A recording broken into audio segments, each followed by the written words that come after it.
పద్ధతులు వీడి మారుతున్న వ్యవసాయ రీతుల్ని వంట పట్టించుకుంటే లాభాలు గడించడం కష్టమే కాదంటున్నారు తెరాస అధినేత.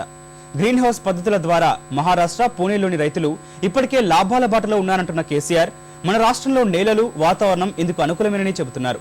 కేవలం చెప్పడమే కాదు, తన వ్యవసాయ క్షేత్రంలో ప్రయోగాలు చేసి మంచి ఫలితాలు సాధించి చూపిస్తున్నారు.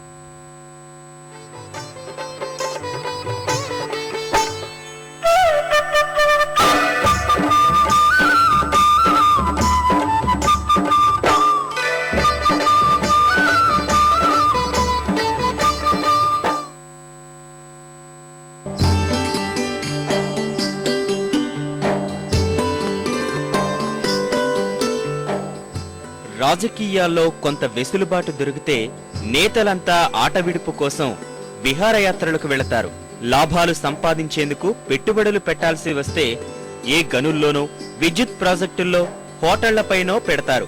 తెరాస అధినేత కేసీఆర్ మాత్రం ఇందుకు భిన్నం.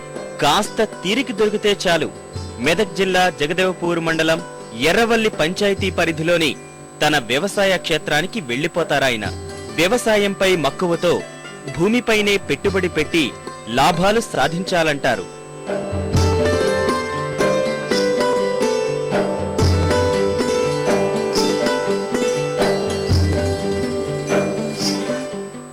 నేను వ్యవసాయ కుటుంబం నుంచి వచ్చినటువంటి వ్యక్తిని.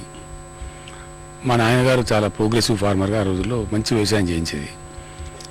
వాస్తవం చెప్పంటే వారు ఇన్స్పిరేషన్ నాకు. వ్యవసాయం వాస్తవానికి కరెక్ట్గా చేస్తే మంచి లాభసాటిగా ఉండేటువంటి పని అది. నిపుణులతో చర్చించి సాగులోని ఆధునిక పోకడల గురించి క్షుణ్ణంగా తెలుసుకున్నారు కేసీఆర్. బ్యాంక్ ఆఫ్ బరోడాలో 3 కోట్ల రూపాయలు రుణం తీసుకుని వ్యవసాయ క్షేత్రంలోని 10 ఎకరాల్లో పాలీహౌస్ ను నిర్మించి గ్రీన్ హౌస్ కల్టివేషన్ కు శ్రీకారం చుట్టారు. మైక్రో ఇరిగేషన్ కోసం అవసరమైన సాంకేతిక యంత్రాలు సమకూర్చుకున్నారు.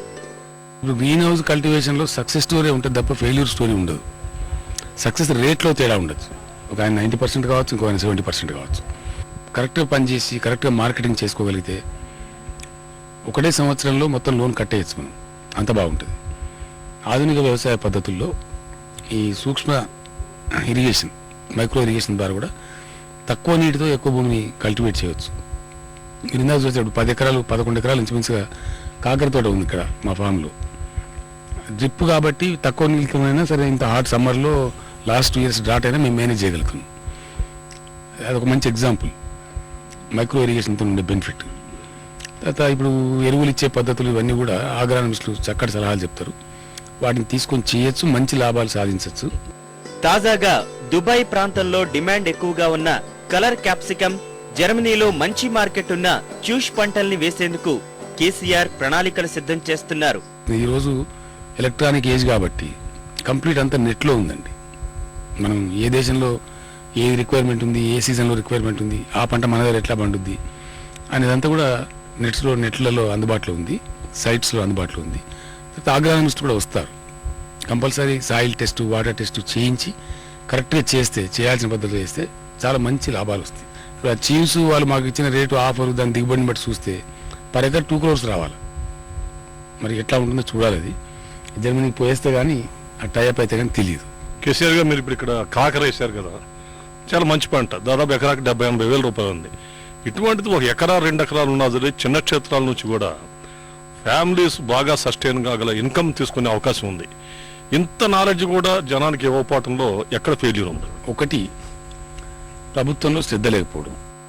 2, నేను ఎమ్మెల్యేగా పనిచేసే రోజుల్లో కూడా చాలా మంది రైతులతో మాట్లాడాను. వరి పెట్టుకున్నోడు ఉరి పెట్టుకునేటానికి సామెత ఉందా? ఎందుకు వేస్తారు ఆ వరి పంట? మక్క, వరి, పత్తి అండి, ఇంకోటి బెటర్. కారణం ఏంటంటే వాళ్ళకు నమ్మకం అండి. ఎంతో వస్తుంది మా కర్మ, మొత్తానికైతే వరి మార్కెట్లో మూవ్ అయిపోతుంది. ఆగే సరుకు కాదు. మక్క అది కూడా ఆగే సరుకు కాదు. కాబట్టి అంతకే పరిమితం అయిపోయి రైతులు దాన్ని మించి ముందుకు రాట్లా. అదే ప్రభుత్వం కనుక శ్రద్ధపడి మొత్తం సాయిల్ టెస్ట్ అని చేయించి పలానా జిల్లా పలానా పంటలకు అనుకూలం, పలానా జిల్లా పలానా పంటలకు అనుకూలం అని క్రాప్ కాలనీస్గా డివైడ్ చేసి చెప్తే గనక అద్భుతమైన ఫలితాలు రైతులు సృష్టించగలుగుతారండి. ఇతర దేశాలతో పోల్చితే మన రాష్ట్రంలోని నేలలు, వాతావరణం, వర్షపాతం అద్భుతంగా ఉన్న రైతులు నష్టపోవడానికి కారణం ప్రభుత్వమేనన్నది కేసీఆర్ ఆరోపణ. ఆధునిక వ్యవసాయ రీతులపై అవగాహన కల్పించలేకపోవడమే ప్రధాన కారణమని విశ్లేషిస్తున్నారు. ఇజ్రాయెల్ ప్రభుత్వం ప్రతి రైతు యొక్క భూమిని తానే సర్వే చేయించిందండి.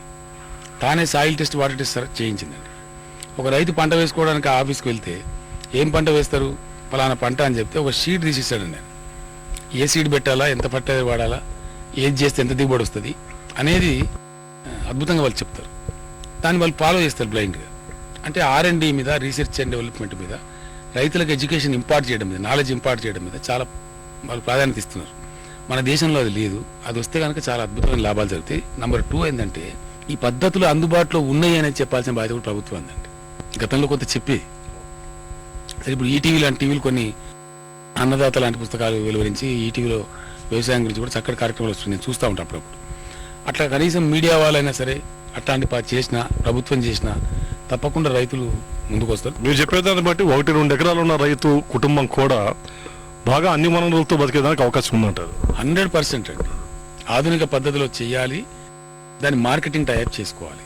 అదే ఆ రెండు కనుక టైప్ అయితే రైతులు లక్షాధికారులు అవుతారు.